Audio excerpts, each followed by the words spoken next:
mahasiswa sekalian. Semoga kalian semua dalam keadaan sehat, semangat, dan siap belajar bersama pada pertemuan hari ini. Dengan berpatokan pada faktor-faktor penentu wujud metode dan teknik penyediaan, maka pada dasarnya metode penyediaan data dapat dikelompokkan menjadi 3 macam. Metode penyediaan data ini diberi nama metode simak karena cara yang digunakan untuk memperoleh data dilakukan dengan menyimak penggunaan bahasa. Istilah menyimak di sini tidak hanya berkaitan dengan penggunaan bahasa secara lisan, tetapi juga penggunaan bahasa secara tertulis. Metode ini memiliki teknik dasar yang berwujud teknik sadap. Teknik sadap disebut sebagai teknik dasar dalam metode simak karena pada hakikat penyimakan diwujudkan dengan penyadapan. Dalam arti, peneliti dalam upaya mendapatkan data dilakukan dengan menyadap penggunaan bahasa seseorang atau beberapa orang yang menjadi informan. Seperti disebutkan di atas, bahwa menyadap penggunaan bahasa yang dimaksudkan menyangkut penggunaan bahasa baik secara lisan maupun tertulis. Penyadapan penggunaan bahasa secara lisan dimungkinkan jika peneliti tampil dengan sosoknya sebagai orang yang sedang menyadap pemakaian bahasa seseorang, yang sedang berpidato, berkhotbah dan lain-lain, atau beberapa orang yang sedang menggunakan bahasa atau bercakap-cakap, sedangkan penyadapan penggunaan bahasa secara tertulis, jika peneliti berhadapan dengan penggunaan bahasa bukan dengan orang yang sedang berbicara atau bercakap-cakap, tetapi berupa bahasa tulis, misalnya naskah-naskah kuno, teks narasi, bahasa-bahasa pada mass media, dan lain-lain. Dalam praktik selanjutnya, teknik sadap ini diikuti dengan teknik lanjutan yang berupa teknik simak libat cakap, simak bebas libat cakap, catat, dan teknik rekam. Teknik simak libat cakap maksudnya si peneliti melakukan penyadapan itu dengan cara berpartisipasi sambil menyimak, berpartisipasi dalam pembicaraan, dan menyimak pembicaraan. Dalam hal ini, si peneliti terlibat langsung dalam dialog. Adapun teknik simak bebas libat cakap, maksudnya si peneliti hanya berperan sebagai pengamat penggunaan bahasa oleh para informannya. Dia tidak terlibat dalam peristiwa pertuturan yang bahasanya sedang diteliti. Apabila pada teknik simak libat cakap si peneliti ikut menentukan pembentukan dan pemunculan calon data, maka pada teknik simak bebas libat cakap ini si peneliti sama sekali tidak berperan untuk itu. Ia hanya menyimak dialog yang terjadi antar informannya.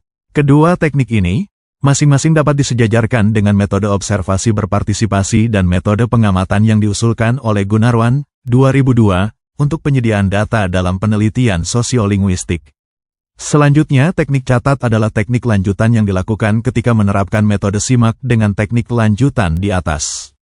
Hal yang sama, jika tidak dilakukan pencatatan, si peneliti dapat saja melakukan perekaman ketika menerapkan metode simak dengan kedua teknik lanjutan di atas.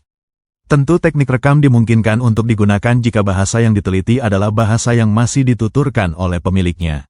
Keempat teknik ini dapat digunakan secara bersama-sama jika penggunaan bahasa yang disadap itu berwujud secara lisan. Sementara itu, apabila peneliti berhadapan dengan penggunaan bahasa secara tertulis, dalam penyadapan itu peneliti hanya dapat menggunakan teknik catat sebagai gandengan teknik simak bebas libat cakap, yaitu mencatat beberapa bentuk yang relevan bagi penelitiannya dari penggunaan bahasa secara tertulis tersebut.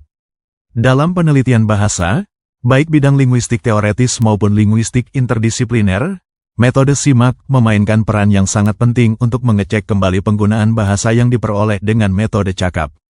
Tidak jarang ditemui dalam penelitian bahasa, misalnya bidang dialektologi, informan, karena alasan tertentu, misalnya malu dianggap isoleknya kurang berprestise lalu cenderung memberi keterangan tentang suatu bentuk yang lebih berprestise, dialek standar, padahal sesungguhnya tidak terdapat dalam isoleknya. Untuk mengatasi hal itu, peneliti dapat melakukan dengan menyadap penggunaan bahasa para informan tanpa sepengetahuan mereka. Selanjutnya, penggunaan metode simak yang berkaitan dengan penggunaan bahasa secara tertulis dimungkinkan jika bahasa yang dialek atau subdialeknya diteliti itu memiliki naskah-naskah kuno, yang menunjukkan penggunaan bahasa tersebut pada masa lampau, seperti bahasa-bahasa rumpun Indo-Eropa, bahasa Jawa, Bali, Sunda, dan lain-lain. Penggunaan data dengan memanfaatkan naskah-naskah kuno ini dapat membantu dalam menjelaskan perubahan-perubahan yang dialami pada fase-fase tertentu oleh suatu subdialek, dialek, untuk penelitian bidang dialektologi diakronis, atau bahasa, untuk penelitian bidang linguistik historis komparatif. Selain itu, dapat diketahui bahwa perubahan-perubahan yang ditemukan dalam bahasa modern, dialek-dialek, subdialek-subdialek, atau bahasa-bahasa turunan, yang menurut hukum bunyi merupakan perubahan yang tidak mungkin terjadi, sebenarnya adalah perubahan yang bertahap. Artinya, sebelum bunyi dari satu bahasa purba menjadi bunyi yang menurut kaidah perubahannya sebagai perubahan yang tidak mungkin itu terjadi, sebenarnya ada perubahan yang mengantarai perubahan tersebut. Penamaan metode penyediaan data dengan metode cakap disebabkan cara yang ditempuh dalam penyediaan data itu adalah berupa percakapan antara peneliti dengan informan. Adanya percakapan antara peneliti dengan informan mengandung arti terdapat kontak antar mereka. Karena itulah data diperoleh melalui penggunaan bahasa secara lisan. Dalam penelitian linguistik interdisipliner, seperti dialektologi, kontak tersebut dimaksudkan sebagai kontak antara peneliti dengan informan di setiap daerah pengamatan. Bandingkan dengan Sudaryanto, 1993, atau dalam penelitian sosiolinguistik kontak yang dimaksud berupa kontak antara informan dengan informan dari berbagai strata sosial. Patut ditambahkan, bahwa dalam penelitian dialektologi tersedianya data yang diperoleh melalui kontak di antara peneliti dengan informan pada setiap daerah pengamatan itulah yang menyebabkan kajian bidang linguistik itu dimungkinkan terjadi. Metode cakap memiliki teknik dasar berupa teknik pancing. Karena percakapan yang diharapkan sebagai pelaksanaan metode tersebut hanya dimungkinkan muncul jika peneliti memberi stimulasi, pancingan, pada informan untuk memunculkan gejala kebahasaan yang diharapkan oleh peneliti. Pancingan atau stimulasi itu dapat berupa bentuk atau makna-makna yang biasanya tersusun dalam bentuk daftar pertanyaan, periksa lampiran 1. Selanjutnya, teknik dasar tersebut dijabarkan ke dalam dua teknik lanjutan, yaitu teknik lanjutan cakap semuka dan cakap tan semuka. Pada pelaksanaan teknik cakap semuka, peneliti langsung melakukan percakapan dengan pengguna bahasa sebagai informan dengan bersumber pada pancingan yang sudah disiapkan, berupa daftar pertanyaan, atau secara spontanitas, maksudnya pancingan dapat muncul di tengah-tengah percakapan. Dalam penelitian dialektologi teknik ini dapat disejajarkan dengan metode pupuan lapangan, Ayat Rohaedi, 1983, yang untuk pertama kalinya digunakan oleh Jules Louis Gilleron pada tahun 1880 di Swiss. Teknik lesap, deletion, dimaksudkan sebagai sebuah teknik bawahan dari teknik pancing yang digunakan pada tahapan penyediaan data. Dalam pelaksanaannya, teknik ini mengharuskan hadir satu bentuk pancingan. Kemudian, dari bentuk itu dicoba kembangkan bentuk baru dengan menghilangkan unsur-unsur yang menjadi objek sasaran penelitian. Data yang muncul dari teknik ini berupa data sandingan dari data awal yang dimunculkan sebagai dasar pijakan untuk mengembangkan teknik lesap ini. Jadi, pada hakikat dimungkinkan terlaksananya proses penyediaan data dengan teknik ini jika telah tersedia data awal dan data awal ini dapat muncul karena pertanyaan si peneliti atau muncul secara tidak sadar dari informan. Dari data yang muncul itulah kemudian dikembangkan bentuk sanding dari bentuk yang telah ada. Jika data yang diperoleh merupakan data bagi keperluan mengetes, menganalisis, keintian sebuah unsur. Data sandingan adalah data yang serupa data awal, yang memiliki perbedaan pada hadir atau tidaknya unsur yang ingin dianalisis keintiannya. Namun, dapat saja struktur data sandingan dengan data awalnya itu berbeda asalkan ada keterkaitannya dengan keperluan analisis keintian sebuah unsur. Kita andaikan, sebuah penelitian yang bertujuan mengetahui apakah unsur oleh dalam bahasa Indonesia itu merupakan unsur inti atau tidak, maka peneliti harus berusaha menjaring data yang memiliki unsur oleh sebagai data awal, kemudian mencoba memancing informan untuk memunculkan data sandingan dari bentuk itu yang memiliki informasi yang sama dengan tuturan yang menjadi data awalnya, baik dengan pengubahan struktur maupun tidak. Sebagai contoh, dari hasil pancingan awal peneliti memperoleh data sebagai berikut.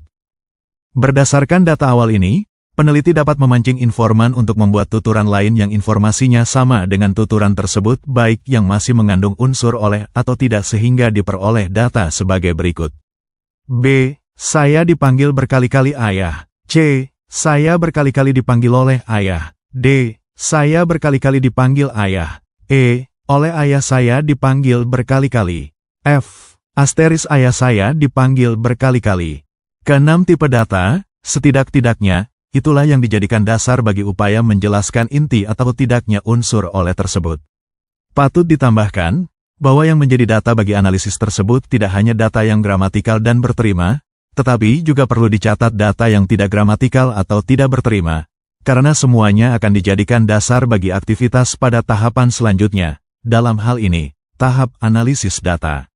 Dalam pelaksanaan teknik ini terkandung pula pemanfaatan teknik lanjutan bawahan ubah wujud yang penjelasannya akan disajikan di bawah. Selain untuk menyediakan data bagi analisis keintian suatu unsur bahasa, satuan lingual, metode ini, teknik lesap, dapat pula digunakan untuk menyediakan data bagi analisis yang bertujuan untuk mengetahui tipe-tipe kalimat yang serupa, mirip, dan mengenali tipe kata polimorfemis. Keenam tipe data, teknik lanjutan bawahan. Itulah yang dijadikan dasar bagi upaya menjelaskan inti atau tidaknya unsur dimaksudkan sebagai salah satu teknik penyediaan data yang dilakukan dengan cara memancing kreativitas tidak hanya data yang gramatikal dan baru berdasarkan data yang juga perlu dicatat data yang tidak gramatikal. Keberadaan data baru dimaksud baik sebagai karena semuanya akan dijadikan dasar bagi tidak sadar maupun tahapan selanjutnya peneliti. Dalam hal ini, data baru sebagai data sandingan itu benar-benar bentuk transformasi dari data terkandung pula pemanfaatan teknik unsur yang bawahan objek penelitian itu dalam deretan akan disajikan di bawah. Hasilnya menyediakan data bagi analisis keintian suatu gramatikal dan berterima satuan lingual yang tidak gramatikal dan tidak berterima yang akan menjadi dasar digunakan untuk menyediakan data bagi analisis yang bertujuan untuk mengetahui tipe-tipe kalimat yang serupa. Praktik penelitian sesungguhnya dan mengenali tipe kata teknik ini dimaksudkan untuk menyediakan data bagi analisis mengetahui kadar kesamaan kelas atau kategori unsur terganti dengan unsur pengganti, khususnya bila tataran pengganti sama dengan tataran terganti. Sebagai contohnya, sebuah penelitian yang ingin mengetahui apakah beberapa satuan lingual itu merupakan kategori morfem yang sama atau bukan, misalnya sebagai prefiks dari satuan lingual, men, ber, di, dan ter, dalam bahasa Indonesia, maka peneliti dapat memancing kreativitas informan pemakai bahasa yang menjadi sasaran kajian untuk memunculkan suatu bentuk tertentu sebagai data awal. Dari data itu, lalu dijadikan dasar oleh peneliti untuk meminta informan memunculkan data sandingan dengan menggantikan unsur tertentu yang ada pada data awal, katakan satuan lingual. Men, pada data, memukul, sehingga data sandingan yang muncul adalah dipukul, terpukul. Patut ditambahkan bahwa data yang muncul konteksnya selalu sama dan data inilah selanjutnya dijadikan dasar bagi analisis mengetahui kadar kesamaan satuan lingual tersebut sebagai prefiks. Teknik bawahan yang ketiga ini, seperti halnya kedua teknik bawahan di atas, juga digunakan untuk penyediaan data dengan cara yang sama dengan cara penggunaan kedua teknik sebelumnya, yaitu berangkat dari sebuah data awal, baik yang muncul karena pancingan terhadap informan maupun muncul secara tidak sadar dari informan. Hanya saja bedanya, teknik ini terutama digunakan untuk menyediakan data bagi analisis kadar kesinoniman unsur lingual yang menjadi objek sasaran. Caranya, berdasarkan data awal itu peneliti meminta informan untuk menemukan bentuk lain yang menjadi sandingan bentuk tersebut, dengan catatan bentuk sandingan itu memiliki makna atau informasi yang sama dengan bentuk sandingannya. Bentuk sandingan yang muncul itu dapat saja memiliki jumlah unsur yang sama atau lebih dengan unsur yang dimiliki oleh data awal. Oleh karena itu, konsep perluas di sini dapat berarti bertambahnya jumlah data yang makna atau informasinya sama dengan data awal dan atau di samping bertambah jumlah bentuk yang sama jumlah unsurnya, juga dapat berarti bertambah jumlah bentuk sebagai data sandingan yang jumlah unsurnya berbeda dengan jumlah unsur data awal. Jadi, ada perluas secara semantis dan ada perluas secara formatif, bentuk. Contohnya, sebuah penelitian yang bertujuan mendeskripsikan bentuk-bentuk yang bersinonim dengan bentuk cantik. Maka berdasarkan data awal, yaitu bentuk cantik itu sendiri peneliti dapat meminta informan untuk memunculkan bentuk baru sebagai data sandingan dari bentuk tersebut. Bentuk yang muncul dapat berupa molek, permai, indah, tidak jelek, tidak tercela, dan lain-lain. Tiga bentuk yang pertama jumlah unsurnya sama, jadi hanya berupa bentuk, data, perluas secara semantis. Sementara itu, dua bentuk yang terakhir, di samping berupa bentuk, data perluas secara semantis juga secara formatif, karena jumlah unsurnya berbeda dan bahkan unsurnya sama sekali tidak sama dengan unsur pada data awal. Teknik ini juga digunakan untuk menyediakan data, hanya saja penyediaan data dengan teknik ini lebih ditujukan untuk menyediakan data bagi analisis kadar keratan hubungan antar unsur yang menjadi objek sasaran penelitian. Cara penerapan teknik ini sama dengan ketiga teknik sebelumnya, teknik ganti, lesap, dan perluas. Yaitu harus ada data awal yang menjadi dasar penerapan teknik tersebut. Contohnya, sebuah penelitian yang bertujuan untuk penyediaan data bagi analisis apakah unsur, frasa depan lokatif, di sini dalam satu susunan beruntun memiliki hubungan yang erat satu sama lain atau tidak, dari unsur-unsur yang membentuk struktur tersebut. Dari pancingan awal diperoleh data sebagai berikut. A.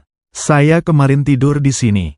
Berdasarkan data awal ini dapat dipancing munculnya data sandingan dengan meminta informan membentuk tuturan baru dengan cara menyisipkan unsur tertentu antara unsur yang menjadi objek sasaran dengan unsur sebelumnya, sehingga diperoleh tuturan berikut ini. B. Saya kemarin tidur dengan nenek di sini. Kedua data di atas, dan masih dapat ditambah lagi dengan data baru yang setipe, dijadikan bahan analisis hubungan unsur yang menjadi objek sasaran, yang kebetulan bentuk di sini dengan unsur-unsur lain dalam kalimat. Teknik ini digunakan untuk menyediakan data bagi analisis yang bertujuan untuk mengetahui kadar ketegaran letak suatu unsur, tentunya yang menjadi objek sasaran penelitian. Caranya juga sama dengan penerapan teknik-teknik lanjutan bawahan sebelumnya, yaitu harus berangkat dari data awal yang mengandung unsur yang menjadi objek penelitian. Hanya saja berdasarkan data awal itu, informan diminta dipancing untuk memunculkan data baru, data sandingan, dengan cara mengubah-ubah letak unsur yang menjadi objek penelitian dalam suatu deretan struktur. Sebagai contoh, sebuah penelitian yang bertujuan mengetahui letak unsur yang berupa frasa preposisional, frasa depan, lokatif di sini di atas, dan katakan peneliti sudah memperoleh data awal berupa tuturan A pada penjelasan teknik lanjutan bawahan sisip tersebut. Langkah selanjutnya, peneliti dapat memancing informan untuk memunculkan data baru dengan cara mengubah-ubah letak satuan lingual yang menjadi objek penelitian sehingga diperoleh tuturan-tuturan berikut. A. Saya tidur di sini kemarin. B. Di sini saya tidur kemarin. C. Saya di sini tidur kemarin. Data tentang letak unsur di sini yang diperoleh dengan teknik di atas selanjutnya akan dianalisis dengan metode tertentu guna menjelaskan posisi-posisi struktural yang dapat ditempati unsur yang menjadi objek penelitian tersebut. Selanjutnya, pelaksanaan penyediaan data dengan menggunakan teknik bawahan cakap tan semuka maksudnya adalah peneliti tidak langsung melakukan percakapan dengan informan di lokasi penelitian, tetapi melalui surat menyurat atau si peneliti mengirimkan instrumen penelitian berupa daftar pertanyaan, yang kemudian si informan diminta mengisi dan mengirimkannya ke si peneliti melalui jasa pengiriman surat, atau dapat saja si peneliti menugaskan orang, pihak tertentu untuk mengambil jawaban atas pertanyaan yang dikirim oleh si peneliti kepada individu yang menjadi informan tersebut. Metode lain selain metode simak dan cakap yang dapat digunakan dalam penyediaan data adalah metode introspeksi. Sudaryanto, 1993A dan 1993B, mengklasifikasikan metode ini sebagai metode dalam analisis data, atau yang disebutnya sebagai metode refleksif introspektif, yaitu upaya melibatkan atau memanfaatkan sepenuh-penuhnya, secara optimal, peran peneliti sebagai penutur bahasa tanpa melebur lenyapkan peran kepenelitian itu. Metode ini dimaksudkan sebagai upaya menguak identitas sosok pembentukan bahasa yang dapat memungkinkan orang menentukan secara saksama satuan lingual tertentu yang status kesatuan lingualannya belum jelas, seperti wacana, Sudaryanto, 1993b. Patut dijelaskan bahwa sosok pembentuk bahasa dapat pula berarti sesuatu yang mendasari munculnya bahasa, misalnya yang mendasari munculnya wacana narasi seperti cerpen atau novel tertentu. Dari sudut pandang teori linguistik, apabila kita ingin menentukan identitas suatu wacana narasi misalnya cerpen, tentang alam lingkungan, maka cerpen yang tertuang dalam bahasa tertulis, jadi kasat mata, merupakan korpusnya, sedangkan segala yang berkaitan dengan munculnya bahasa cerpen itu adalah mentes atau unsur kemaknaannya. Jadi, sebetulnya penghayatan refleksif introspektif hanya akan menjelaskan unsur kemaknaan suatu korpus. Perlu ditambahkan bahwa mungkin upaya yang dilakukan dalam analisis sastra, seperti cerpen, peneliti berusaha mengetahui riwayat pengarang, membaca teori-teori ilmu tertentu. Misalnya, apabila dalam cerpen itu mengisahkan tentang kehidupan pedesaan, peneliti dapat membaca teori sosiologi khusus tentang pedesaan dan lain-lain. Kegiatan ini tidak lain dimaksudkan sebagai upaya memberi kemaknaan pada cerpen, sehingga cerpen yang berwujud bahasa tulis itu dapat berubah statusnya dari korpus menjadi data. Dengan demikian, analisis baru dapat dilakukan. Sejalan dengan itu, hasil penghayatan refleksif introspektif selamanya tidak akan pernah dapat dijadikan objek analisis yang dapat ditelaah dan dibicarakan. Dia adalah salah satu bagian dari data, bukan data dan tentunya tidak dapat dianalisis.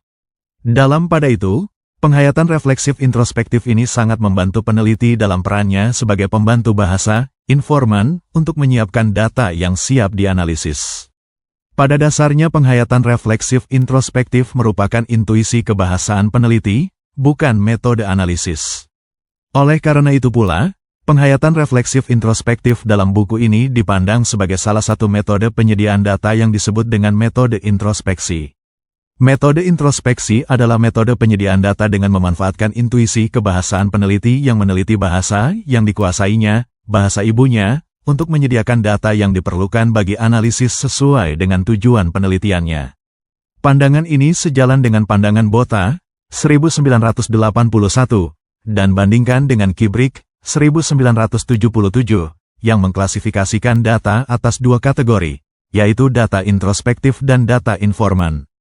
Data introspektif merupakan data yang berupa putusan linguistik yang berasal dari penutur asli yang sudah terlatih secara linguistis. Penutur asli yang dimaksud tidak lain adalah peneliti itu sendiri, yang memiliki kompetensi linguistik bahasa sasaran. Adapun dikatakannya sebagai data introspektif, karena memang kemunculan data tersebut didasarkan pada upaya introspeksi intuisi linguistik penelitinya terhadap kompetensi linguistik yang dikuasainya, sedangkan data informan merupakan data yang berupa putusan linguistik. Penutup perkuliahan, metode dan teknik penyediaan data penelitian bahasa secara sinkronis. Sebagai penutup perkuliahan hari ini, dapat kita simpulkan bahwa penyediaan data dalam penelitian bahasa secara sinkronis merupakan tahap krusial yang menentukan keabsahan dan ketepatan hasil penelitian. Berbagai metode seperti metode simak, metode cakap, dan metode introspeksi memiliki fungsi dan karakteristik masing-masing dalam menjaring data kebahasaan sesuai konteks dan tujuan penelitian. Metode simak menekankan kegiatan penyimakan penggunaan bahasa, baik lisan maupun tulis. Metode cakap mengandalkan interaksi langsung antara peneliti dan informan melalui percakapan. Sementara metode introspeksi memanfaatkan intuisi dan kompetensi kebahasaan peneliti sebagai penutur asli untuk menghadirkan data yang relevan. Setiap metode juga memiliki teknik-teknik pendukung, seperti teknik sadap, catat, rekam, pancing, lesap, ganti, perluas, dan sisip yang membantu peneliti mendapatkan data yang valid dan representatif. Melalui pemahaman yang mendalam terhadap metode dan teknik ini, mahasiswa diharapkan mampu menyusun rancangan penelitian bahasa yang ilmiah, sistematis, dan objektif, serta dapat menentukan strategi penyediaan data yang paling tepat sesuai dengan fokus kajiannya. Sebagai refleksi akhir, mari kita ingat bahwa keberhasilan penelitian linguistik tidak hanya bergantung pada teori yang kuat, tetapi juga pada kemampuan peneliti dalam mengumpulkan data bahasa secara akurat, etis, dan kontekstual. Terima kasih atas perhatian dan partisipasi Anda. Pada pertemuan berikutnya, kita akan melanjutkan pembahasan ke tahap analisis data linguistik, untuk melihat bagaimana data yang telah dikumpulkan dapat diolah menjadi temuan ilmiah yang bermakna.